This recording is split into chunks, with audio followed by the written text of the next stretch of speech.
Radhe Radhe everyone, welcome to crucial chemistry. Reaction intermediate हम लोग पढ़ रहे हैं और उसमें आज हम पढ़ेंगे कार्बीन। कार्बोकैटायन कार्बेन आयन हम लोग देख चुके हैं। जीओसी वाले जो लेक्चर्स हैं उसमें भी आप लोग उन वीडियोस में भी जा कर के कार्बीन को समझ सकते हैं। मैंने आपको बताया कि इस चैप्टर में बेसिकली हम उनकी रिएक्शंस को पढ़ने वाले हैं, मतलब जो रिएक्शंस होती हैं उन रिएक्शन के बीच में ये जो इंटरमीडिएट्स का फॉर्मेशन होता है, तो कौन कौन सी रिएक्शन है। दूसरा, जब ये बनते हैं तो ये प्रोडक्ट क्या देते हैं, ये सारी चीज़ें हम देख रहे हैं। कार्बोकैटायन हमने समझ लिया, कार्बेन आयन देख लिया। अब हम आज स्टार्ट करने वाले हैं कार्बीन और इसकी रिएक्शंस। ऑब्वियसली देखो, कार्बीन में जो सबसे मेन जो पॉइंट होता है इसका स्ट्रक्चर। तो स्ट्रक्चर इसका हम कैसे ड्रॉ करते हैं, दो आर ग्रुप लगे, आर मतलब कोई भी एल्किल ग्रुप हो सकता है, और यहाँ पे दो इलेक्ट्रॉन आप देख सकते हैं, यहाँ पे दो इलेक्ट्रॉन है। अब इसकी जो मेन बात ये है कि ये दो इलेक्ट्रॉन तो हम दिखा रहे हैं, बट इसको थोड़ा सा स्ट्रक्चर इसका और समझते हैं। देखिए, कार्बन के पास 4 बॉन्ड होते हैं, हमने पहले से ही ये सब चीज़ें पढ़ी हुई हैं। मैं बता रही हूँ कि दो बॉन्ड दो आर ग्रुप ने ऑक्यूपाई कर रखा है, लेकिन अब ये दो बच गए हैं, तो ये बॉन्ड तो बनते ही नहीं। सबसे पहली चीज़ तो कार्बन के जो दो इलेक्ट्रॉन होते हैं वो ऐसे ही रहते हैं, वही दोनों इलेक्ट्रॉन मैंने यहाँ पे शो किया है। तो यहाँ पे आप काउंट करिए 1 2 3 4 5 6, तो क्या है ये 6 इलेक्ट्रॉन इसके पास हैं। मतलब क्या कि ये एक इलेक्ट्रॉन डेफिशिएंट स्पीशीज़ है, ठीक है। इलेक्ट्रॉन डेफिशिएंट स्पीशीज़, इतना समझ में आ रहा है ना। तो हम इसे कह सकते हैं कि एज अ इलेक्ट्रोफाइल ये बिहेव कर सकती है ना। तो इस कार्बीन के ऊपर रिएक्शन कौन देगा, न्यूक्लियोफाइल या फिर इलेक्ट्रॉन रिच रिएक्टेंट, ठीक है। अब कार्बीन जो होती है वो दो टाइप की होती है। तो नेक्स्ट आप लोग हेडिंग लिख सकते हैं, टाइप्स ऑफ कार्बीन। कार्बीन आपकी कितने टाइप की होती है, दो टाइप की। कौन कौन सी, सबसे पहली जो कार्बीन होगी आपकी उसको हम लोग क्या बोलते हैं, सिंगलेट कार्बीन। अभी ये क्यों बोलते हैं ये भी हम देखते हैं। दूसरी जो होती है उसको हम लोग बोलते हैं ट्रिपलेट कार्बीन। थोड़ा यहाँ पे दूसरी क्या होती है, ट्रिपलेट कार्बीन। अब ये सिंगलेट क्यों है, ये ट्रिपलेट क्यों है, इसको हम लोग जानते हैं। देखिए, कार्बन है, दो बॉन्ड आर के साथ बने हुए हैं, दो बॉन्ड आर के साथ बने, ठीक है। उसके बाद इसके पास दो ऑर्बिटल बच रहे हैं, ठीक है।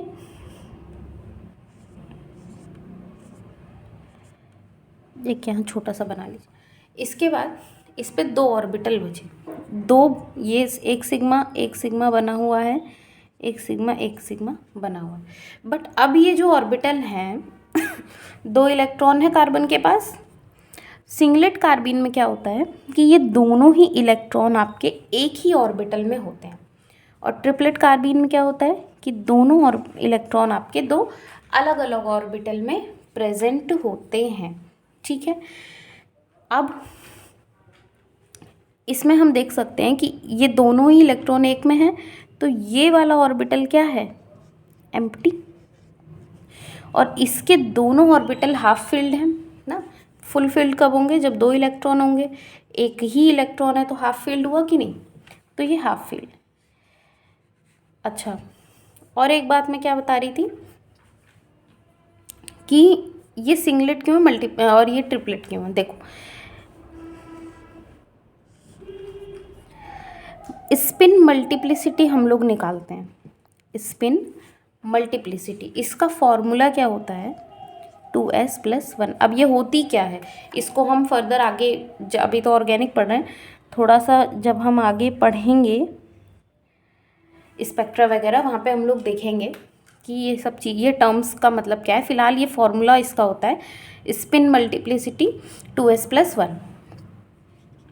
S यहाँ पे क्या है,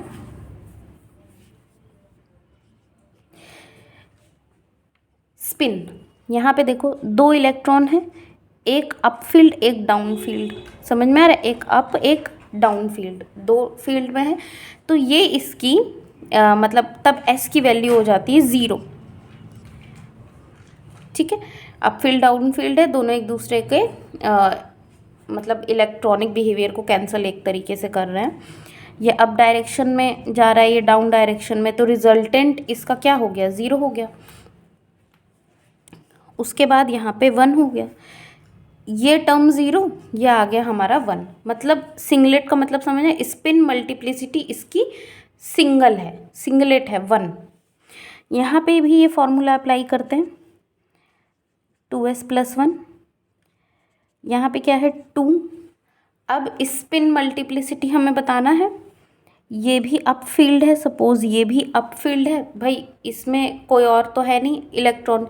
जो डाउन फील्ड हो तब हम इसको रिजल्टेंट 0 दिखा सकते हैं, बट अभी तो एक ही है, तो यहाँ पे 1 आ जाएगी वैल्यू, और इसको सॉल्व करेंगे तो 3। मतलब समझ में आ रहा है कि स्पिन मल्टीप्लिसिटी 3 है इसलिए ट्रिपलेट, स्पिन मल्टीप्लिसिटी 1 है इसलिए सिंगलेट। ये होता है हमारी मेन 2 टाइप की कार्बिन। अच्छा, इसके बाद एक पॉइंट आता है कि आपकी सिंगलेट कार्बिन ज़्यादा स्टेबल होती है या ट्रिपलेट।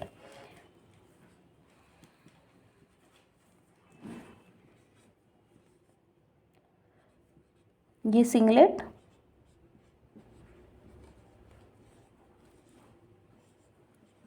ये ट्रिपलेट है ना।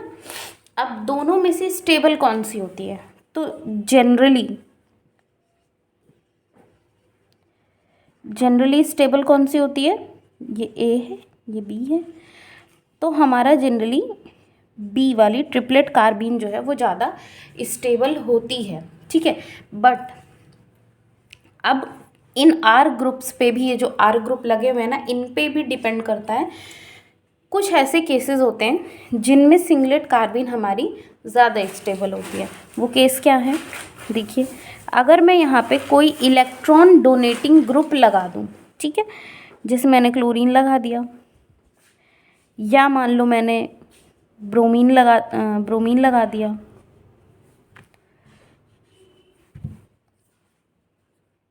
या NH2 लगा दिया, इस पे भी तो इलेक्ट्रॉन है, मतलब हेलोजन कोई भी लगा दिया, NH2 लगा दिया, ऑक्सीजन हम लगा सकते हैं, है ना, OR लगा दे रहे हैं, इस पे भी लोन पेयर होते हैं, ये डोनेट कर रहे हैं,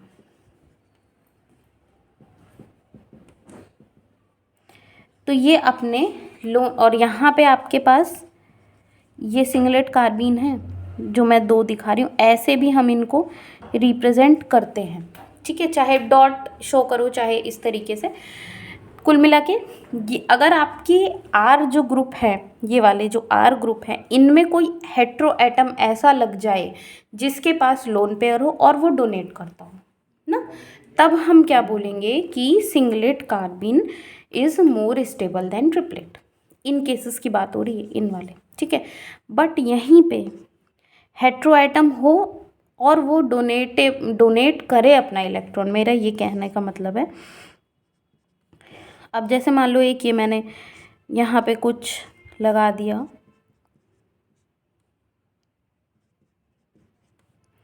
मैंने ये ग्रुप लगाया, सपोज करिए फॉर एग्ज़ाम्पल मैंने ये ग्रुप लगाया। इस ग्रुप के साथ प्रॉब्लम क्या है, इस ऑक्सीजन का जो लोन पेयर है ये यहाँ कॉन्जुगेशन में है, तो ऑब्वियस सी बात है कि ये इधर तो डोनेट करने के लिए अवेलेबल ही नहीं है, तो हमारी क्या है, ये कार्बिन थोड़ी सी लेस स्टेबल है, समझ रहे हो। तब इस केस में आपकी ट्रिपलेट ज़्यादा स्टेबल हो जाएगी।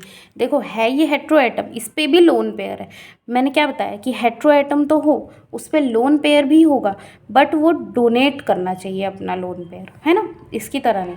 तो यहाँ पे आपकी सिंगलेट कार्बिन कभी भी स्टेबल नहीं होगी। आप ये एग्जांपल लिख सकते हैं और इसके आगे लिख सकते हैं अपने सेंटेंस में कि special case for singlet carbene. ठीक है, एक केस और होता है जहाँ पे आपकी सिंगलेट कार्बीन ज़्यादा स्टेबल होती है। कौन सा? देखिए, जैसे ये कार्बन है, अभी ये 2 ग्रुप मैं छोड़ रही हूँ, ये एक ऑर्बिटल, ये एक, अच्छा ये ऑर्बिटल, इसका एक छोटू यहाँ पे भी बनेगा, बट मैं उसको बना नहीं रही क्योंकि कॉन्सेप्ट बताना है। यहाँ पे ये सिंगलेट वाली कार्बीन है, उसके बाद एक यहाँ पे ट्रिपलेट वाली भी बना लेते हैं। अब ये ग्रुप्स, ठीक है, ये ग्रुप मान लो कुछ भी मैं लगा दे रही हूँ, सब अभी मान लो एक ग्रुप लगाया है मैंने, ठीक है, और यहाँ पे भी मैंने कोई एक ग्रुप लगाया, और जो एक ग्रुप है वो कैसा है? बल्कि है। कैसा है? बल्कि। बल्कि कौन कौन से ग्रुप हो सकते हैं? टर्शरी ब्यूटाइल बल्कि होता है, फिनाइल लगा दें वो भी बल्कि ग्रुप है, या फिर हम लोग नॉरबोरेन सिस्टम, वो भी बल्कि है। समझ रहे हो? एडी, ये सारे ग्रुप हमारे बल्कि ग्रुप्स होते हैं सब। अच्छा, ए बल्कि है, समझ में आया इतना? यहाँ पे कुछ बड़े बड़े से ग्रुप लगे हुए हैं, ठीक है, बड़े ग्रुप जब लगे, इसका मतलब देखो, टर्शरी ब्यूटाइल एक बार लगा ही लेते हैं तो समझ में आएगा।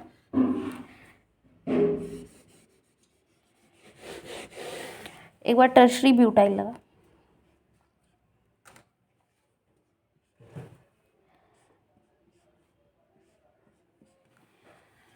ठीक है, तो हम देख सकते हैं कि यहाँ पे बहुत बड़े बड़े से ग्रुप लगे हुए हैं। तो होता क्या है कि ये इलेक्ट्रॉन और इसके देखो बॉन्ड बना है, ठीक है, जैसे यहाँ कार्बन है, यहाँ CH3 है, तो इलेक्ट्रॉन इलेक्ट्रॉन की शेयरिंग ही तो हो रखी है भाई अल्टीमेटली।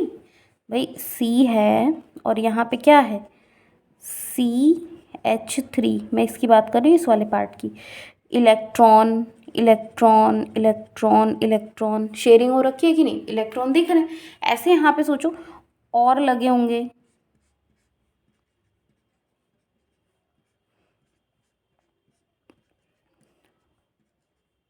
और ये कार्बन हमारा इस कार्बन से जुड़ा हुआ है, यहाँ पे एक इलेक्ट्रॉन। समझ पा रहे हो? ये स्ट्रक्चर है आपका टर्शरी ब्यूटाइल का। तो यहाँ पे आप देखिए, ये भी इलेक्ट्रॉन है, ये भी इलेक्ट्रॉन है, तो स्पेस में क्या होता है? ये बहुत ही क्लोज आ जाते हैं, समझ रहे हैं? ये काफ़ी क्लोज आते हैं, तो इस वजह से ये क्या कॉज करते हैं? रिपल्शन। ठीक है, थोड़ा बेकार लिख दिया मैंने आई थिंक। ये वाले भी सारे इलेक्ट्रॉन क्या कॉज करते हैं? रिपल्शन। समझ में आ रहा है? रिपल्शन कॉज करते हैं। तो और ये रिपल्शन जो है, आप बता सकते हैं ना अब यहाँ पे कि जो ट्रिपलेट वाली कार्बीन हमारी होती है, इसमें क्या होता है? कहीं ना कहीं रिपल्शन ज़्यादा होता है। रिपल्शन ज़्यादा होता है किससे? सिंगलेट वाली कार्बीन से। इस वजह से इसके, ये भी एक आपका स्पेशल केस है, इस केस में क्या होता है कि जो स्टेबिलिटी है, स्टेबिलिटी सिंगलेट वाली कार्बीन की आपकी बढ़ जाती है। क्यों?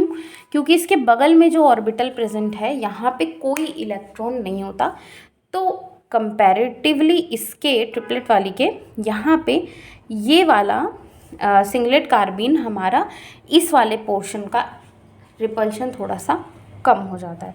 तो इस वजह से हम कह सकते हैं कि हमारी सिंगलेट कार्बीन ज़्यादा स्टेबल होती है व्हेन देयर आर बल्कि ग्रुप्स प्रेजेंट।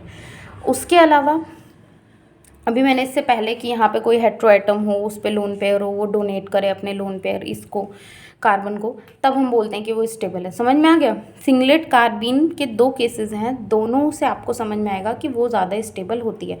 अगर वो दोनों केसेस नहीं है, बल्कि ग्रुप नहीं लगे, कोई हेट्रो एटम नहीं लगा जिसका लोन पेयर डोनेटेबल हो, तब हम बोलेंगे क्या कि हमारी ट्रिपलेट कार्बीन ही स्टेबल है। ठीक, समझ में आया? तो अब हम मिलेंगे नेक्स्ट वीडियो में, तब तक के लिए थैंक यू सो मच।